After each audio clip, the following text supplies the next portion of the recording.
Hello and welcome to the Final Employment Team webinar in this series of Enlightened Thinking webinar programme. For those of you that don't know me, I'm Lynne Marr. I'm a partner in the employment team at Brodie's, and today I'm joined by my colleague Kirsty Cooper, who you can hopefully see on the screen. But today, Kirsty and I are going to be talking about managing home workers, managing people remotely. Home working has obviously become a way of life for most of us, Kirsty and I included.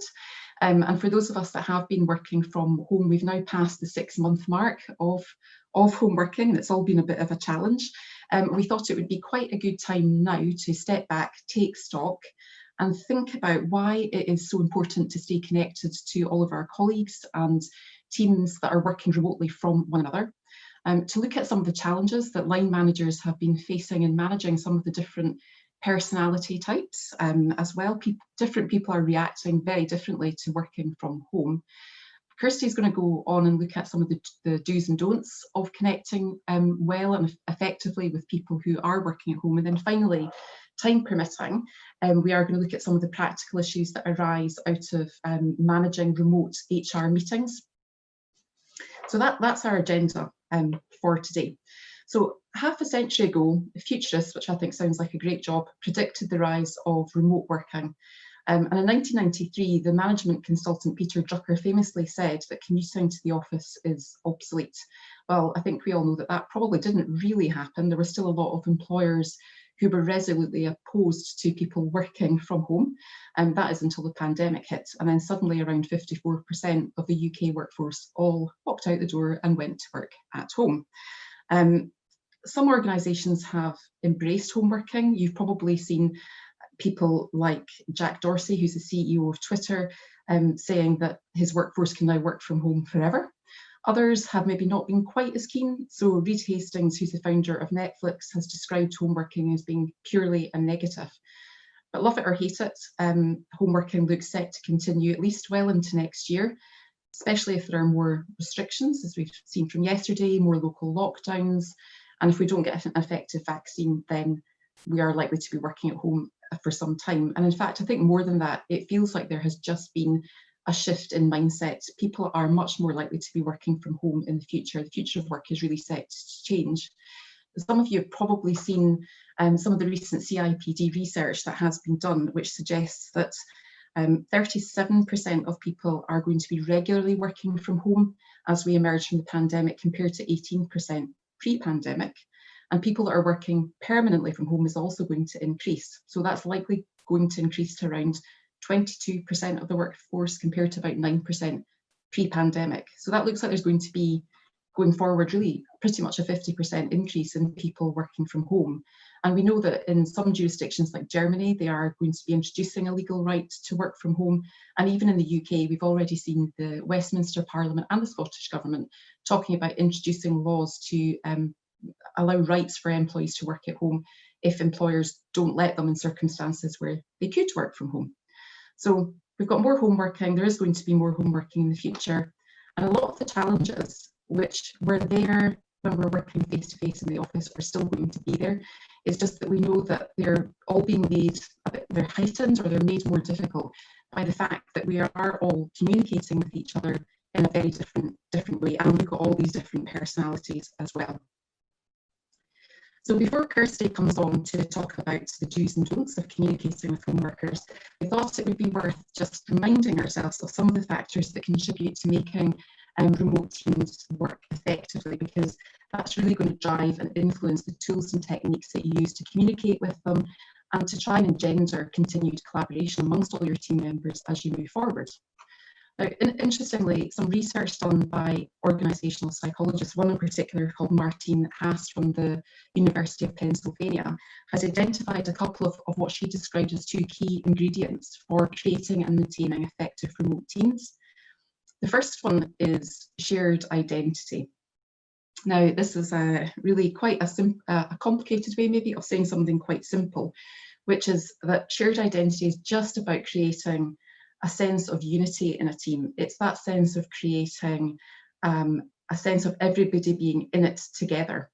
And what she says is that what you really want to do is to avoid creating hierarchies. And obviously that's, some organisations do have hierarchies, but as far as possible, you should be seeking to avoid those and breaking down any divisions so that you don't have any sense of factions in your team of them and us, because as soon as that starts to happen, trust breaks down. And when trust breaks down, then what you also see happening is that people stop contributing, they stop sharing information, they stop collaborating, people don't speak up. And actually what you also tend to see is conflict in teams and between team members as well, increasing. Now, I think what happened, obviously, at the start of Zoom, and this is probably the sort of Zoom meetings that we all had at the beginning of lockdown, was everybody was really keen to have lots of quizzes and social events and things like that on Zoom or Teams or whatever, thinking that that is the very thing that would create a shared identity. But what Martine Haas would say is that that's not the be all and end all. Actually, the really important thing, or points to creating shared identity, is making sure that everybody understands their place in the team, that people have a reset on their objectives and goals, and they know how that contributes to the overall team. So yes, team quizzes, great, but actually this is much more than that. The other ingredient is having a shared understanding of each other. And again, that sounds a more complicated concept than it is. It really is just about making sure that we all understand properly each other's contexts and the environments that we're working in. And so we all know at the beginning of lockdown, there were people who were working completely alone at home. Others were working surrounded by chaos, and they were maybe juggling, children, homeschooling, elderly parents, cats, dogs, whatever it was, and their life was a bit of mayhem. And how you create shared understanding is really trying just to make sure that you understand each other's contexts, so that you avoid, particularly as line managers, maybe attributing negative things to members of your team. So for example, if you have a team member who you can see every day on Teams is away from their desk between 3 and 4:30, it might be easy to assume that they're not working or they're being a bit lazy. But in fact, they might just be picking up their kids from school, settling them into homework, getting them fed, and then sitting back down at their desk and working till 8 at night. And it'd be really easy, if you didn't get that context about them, to think that in fact they were slacking off. So making sure that you've got a shared understanding of how people in your team are all working, so that you can come to a common or shared understanding about how that is going to work, is really, really important. Now, Kirsty is going to go on to speak about how you make sure in the way that you communicate with your team members helps to create that shared identity or shared understanding. I think for me, saying that there are 2 ingredients sounds really straightforward. I don't think I've seen a bake-off episode yet where there's a recipe with only 2 ingredients in it, but it's probably not even really that straightforward, because we've also got to manage all these different personalities as well. They're not necessarily, people are not reacting the same way as you might have expected them to react to things when they were actually in the office working face to face. So if we just look at some of the personality types and how they have been reacting, I found quite a neat categorisation of the work types that I thought I would share with you. I'm not going to take any credit from this. I've taken it from an article in the Recruiter Journal, but I thought it was quite good, because I think what you might identify some of these personality types when I describe them to you. So the first is the workaholic. And that's kind of what it does, what it says on the tin, so to speak. So the workaholic is somebody who really is working way above and beyond the hours which they would work, that they're expected to work. So they're the people that are sitting at home, they're responding to every single email that comes in as soon as it comes in, every Teams message that comes in, they're responding to it. They're working long hours. They want to be able to show to you that they are just as effective from home as they would be if they were in the office. But the real problem with the workaholic is that they do have the potential for burnout. So you do have to watch anybody in your team that might fall into this category and take care of them. The daydreamer is the one who is perhaps a little bit unfocused. They can become easily distracted. And they might not have been like that in the office, but at home they are distracted by the things that are going on around them. So they can float in and out of tasks, which mean that tasks don't often get completed, or if they are completed, they're maybe not completed to the same standard as you might expect them to be completed if they were in the office. And that can result in performance issues for you as a line manager. And for the individual themselves, it can result in them feeling demotivated and a little bit demoralised. And then we've got the unwilling recluse. So the unwilling recluse is, and you probably will identify some of these, is the person that just likes to hide behind email correspondence. They love being at home because they don't have to really speak to anyone. They can just get on with their work and ignore everybody and just communicate by email. But the problem again with these people is that they can become quite lonely. They can become really isolated as well, and that obviously gives rise to the risk of mental health issues. And I think we've probably lost count of the number of clients who have asked us whether we are seeing a rise in mental health issues through the lockdown period, and I think it's fair to say that there is. So that there are lots of other personality traits that we could discuss. There's been a lot of discussion about extroverts versus introverts and how they are reacting throughout the pandemic. So we've seen extroverts, love being on Zoom and Teams because they love being surrounded by social interaction and people. Introverts don't like Zoom so much, but they love just the quiet and the ability to reflect and be quiet at home and just work in peace. So there are lots of different types of personalities and they are reacting differently. I think the important thing, rather than trying to go through all the different categories, is just to recognise that this is a bit like leadership styles. We always hear talk of people having a default leadership style and you having to adapt your leadership style to the context and to the person. I think it's exactly the same here. You're going to have to adapt communication style according to situations and according to the personality types that you're dealing with as well. So taking all of that into account and what we've learned so far about the things that work well and that don't work so well, I'm going to pass over to Kirsty, who's going to talk about those things. Thanks, Lynn. So a good place to start is by asking the team what they want or what they find difficult when working from home. It's good to have an understanding of factors that can make remote work especially demanding and how they're affecting your team and the individuals in your team in particular. So this is about creating the shared understanding that Lynn was just talking about. Social isolation or loneliness is often a complaint about remote work. Employees miss the informal social interaction that you naturally get in the office. And I've included this table on this slide, and it's just to show you some of the common challenges that people are experiencing. And this is from a survey conducted by Ipsos Mori, and you'll see from this table, the second line down, that 36% of people reported missing meeting and working in person with colleagues. It's thought that extroverts may suffer from isolation more in the short run, particularly when they don't have the opportunity to connect with others in their own remote work environment. However, over a longer period of time, isolation can cause any type of employee or personality to feel less belonging to their team or to their organisation as a whole. Lack of face-to-face interaction is a concern for both managers and their team members. Supervisors can worry that employees will not work as hard or as efficiently at home, although there's plenty of studies to show that the opposite is often true. And individuals, on the other hand, might struggle with reduced access to managerial support and communication. So you can see why effective communication is so important for remote workers. From an HR and management point of view, effective communication is a key tool in handling many employment and HR issues at the outset. For example, in spotting a disgruntled employee or performance concerns and dealing with them at an early stage before they escalate. And also supporting with mental health issues or feelings of pressure and burnout at an early stage too. We move on to the next slide. I'm going to talk through some of the techniques that have proved useful in managing remote teams. I'll talk first about the do's and then move on to the don'ts. So do use different communication tools.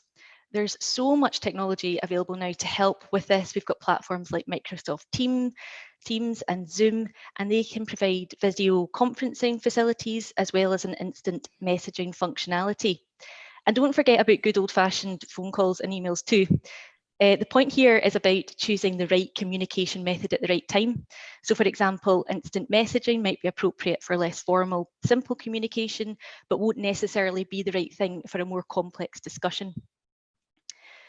Do schedule in regular catch-ups with the team as a whole and with team members individually. And this creates the shared identity that Lynne mentioned and gives everyone an understanding of the team's goals. And it's a good chance to reinforce team objectives and give individuals an understanding about that and how they personally contribute to those. Try to encourage participation from the team, the whole team, in order to create unity. I think in all teams, there's certain members who contribute lots and others who don't say much at all. But regular catch-ups are beneficial for all types of employees. They help, one, ensure the unwilling recluse doesn't become too isolated, two, that the workaholic calms down, and three, that the daydreamer is staying focused and staying on track. Try to encourage the use of the chat function when you're on a video call. Just bear in mind the introverts in the team. They can find group video meetings exhausting and just overwhelming. And encouraging the use of the chat function can give them a voice and a way of contributing when they may not feel comfortable shouting out. One-to-one catch-ups are also a good opportunity to discuss individual objectives and progress against them, and to make sure that employees understand what exactly is expected of them. And this can help identify potential problems like performance issues and perhaps set new objectives to deal with that at an early stage. Of course, these catch-ups don't need to be every day, but ideally they should be regular and predictable, and that they're a forum in which employees know that they can consult and that their concerns and questions will be heard. Using one-to-one meetings to find out more about employees' context to create a shared understanding. In some cases, employees might feel that remote managers are out of touch with their needs and the difficulties that they personally are facing when working from home, and therefore that their manager is not supportive or helpful in getting their work done. As Lynne mentioned, this shared understanding of each other's environment is likely to result in fewer misunderstandings and keep employees engaged. Another benefit of regular catch-ups is that you can identify any issues arising from a specific personality type. So if you think back to the table from the last slide, there were a number of different challenges that people experienced when working from home, and I'm sure you'll all have your own experience of those too. But much of what different people find difficult will depend on their personality type. So for example, you may be able to address feelings of overwork or burnout that a workaholic may be experiencing, or the loneliness that an unwilling recluse might be experiencing too. If you do identify any issues, then you'll be able to offer appropriate support early on, which again can prevent any issues from escalating, for example, into a formal performance management issue or a formal grievance being raised. Have a think about mental ill health too. Remote employees' mental health may suffer if they feel isolated for too long. So going days without communication with teammates or managers may make individuals feel worried about their performance or just disconnected and disengaged. Think about employees as well who may be disabled by virtue of their mental ill health. Are there any adjustments you need to make in relation to how you communicate with them, or any other aspect of managing those individuals? Moving on to the next slide. So in addition to those catch-ups, you could think about introducing things like remote mentoring or buddying, so encouraging peer-to-peer discussions as well. Also think about pulse surveys, for example, to gauge job satisfaction, engagement, and whether your management techniques are working well. And this can all supplement the regular catch-ups that you're having too. Do try to include unstructured contact in addition to regular catch-ups about work. A key part of management is building rapport with individuals, and this often happens naturally in the office, like water cooler discussions or just general chit-chat when you're making a coffee. It is, of course, nice to get to know people on a less formal basis, but this unstructured contact will also help you get a picture of the individual's environment and to understand their context. And again, to identify if there are any workplace issues that can be ironed out before they escalate into bigger problems. Do also apply the usual principles of managing employment issues. So difficult HR issues like underperformance, grievance, disciplinary, etc. need to be dealt with as and when they arise, notwithstanding the fact that we're all working remotely. Delays in doing so or failing to follow usual processes can lead to further grievance, and even the possibility that dismissal, if something gets that far, is found to be unlawful. Managers need to be equipped in the usual way in order to deal with these issues should they arise. So need to understand policies and procedures and what HR support is available and how they can go about accessing that. And think about as well whether policies and procedures are still fit for purpose given this new way of working. For example, how do you measure performance, and is that still appropriate in this new remote world, or are changes required? Employment tribunals are still functioning, albeit many are operating with a massive backlog of claims. But if or when claims get in front of a tribunal, the same legal standards will apply. So don't bury your head in the sand. Don't risk tribunal claims because issues have not been dealt with remotely. And Lynne's going to talk a little bit more about that shortly. And now on to some of the things that are best to avoid if possible. So avoid only using one type of communication, whether that's video or text-based communication. With the tech that's available, there is a tendency, I think, to do every call with the camera turned on, but it's worth thinking about whether that is really necessary. It's not for everyone to be on video all the time. You know, they might just not have brushed their hair that morning, but particularly think about the introverts in your team again. They can feel under a lot of pressure to have the camera on all of the time, and it's not something that they necessarily would enjoy. Now, you would think that you can best read people's emotions by using video cues, so by seeing them over video. But there's actually interesting studies that show that this is not the case. And it was found in one experiment that people could actually read each other's emotions better in the dark. So when those visual cues were completely removed. And follow-up studies to that show that turning off video forces people to pay more attention to tone. It does work best if you're familiar with the person that you're speaking to rather than to strangers. But the reason behind it is because there's less distraction.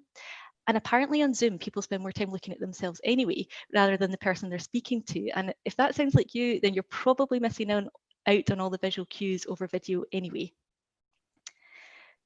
I mentioned as well, try to avoid using just text-based communications, particularly with an unwilling recluse if you have them in one in your team. Communicating via email alone is insufficient really when working remotely because emails can feel really formal, especially with all the other options available. And without being able to read the emotional intent, either through tone or visual cues, naturally people use negativity bias to fill in the blanks, and that can lead to misunderstandings.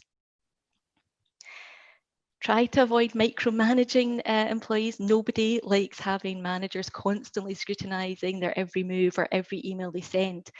And studies show that employees with micromanaging bosses are often paranoid and scared almost to get on with their work. And this leads to lower productivity and creativity and feelings that their managers just don't trust them. This all adds up to low employee engagement. And according to these studies, disengaged employees have higher absenteeism, lower productivity, and lower profitability ultimately. There's also a higher chance that they'll leave for another opportunity, another job as well. So if you're communicating effectively and setting clear expectations, you should be able to trust individuals to manage their own contribution. We are caveating this. The caveat here is unless they give you good cause not to. And lastly, don't avoid having difficult conversations just because we're working remotely. It's looking increasingly unlikely that the government guidance about working from home is going to change anytime soon. So any issues can and should be dealt with, notwithstanding the fact that we're not in the office. And this takes us nicely on to Lynne's next section. Okay, thanks, Kirsty. Yes, we're just going to use a couple more minutes to talk about handling remote meetings, handling remote HR type meetings. That might include disciplinary meetings, grievance meetings, capability meetings, or indeed, unfortunately, redundancy consultation meetings.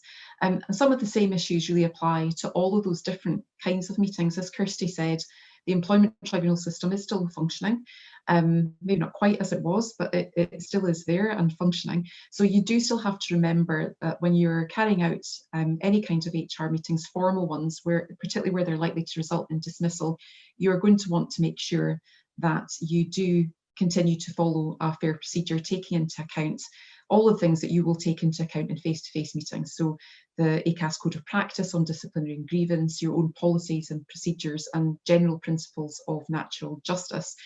If you do have to ever appear as a witness in front of an employment tribunal, you want to be able to describe what you did procedurally and be able to explain or provide evidence that you did it in a reasonable way.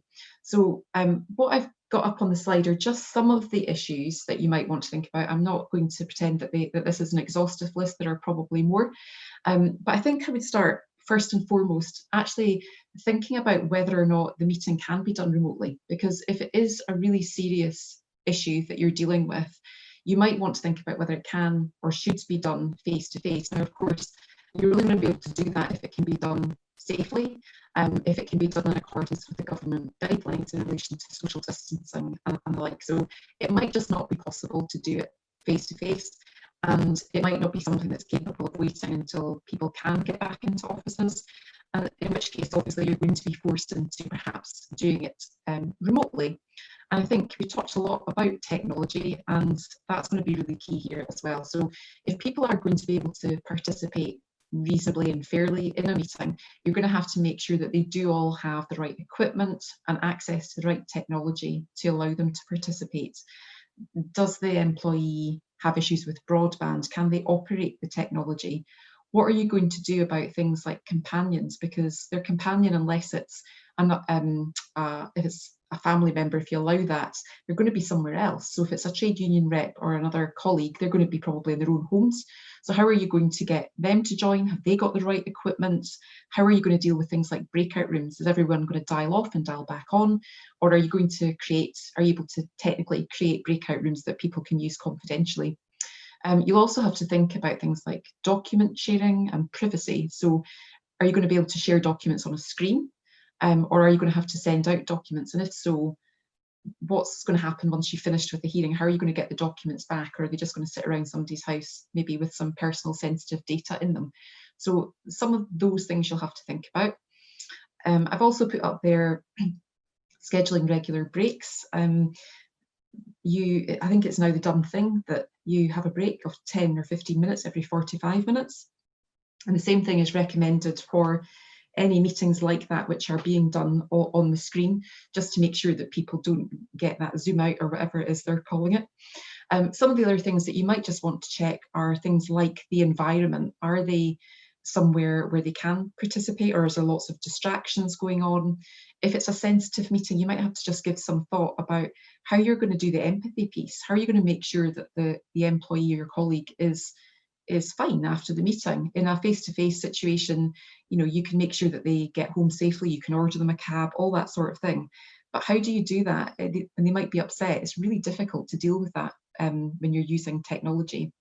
And then you might want to think about things like recording, making sure that employees are told that they shouldn't be recording meetings, and fitness to attend meetings. You do all these things face to face, so make sure that you do them in a meeting that's being conducted remotely as well. The adjustments that you might need to make might be different, but you still need to check if somebody has a health condition that you're making appropriate adjustments. And I'm going to stop there because we're nearly at past. I think people look like they have been pretty shy on the questions, but just to try and squeeze in one or two questions very quickly, I can see one which I'm going to let Kirsty answer so I can stop talking, about monitoring employees. So Kirsty, what should we be doing with employees that we think might be slacking off, essentially? Can we do anything to monitor that? Yes, you can monitor them, but there are some important things to be aware of. First, I don't think we're going to have time to cover them all off, but just as an example, you'd have to carry out a data protection impact assessment.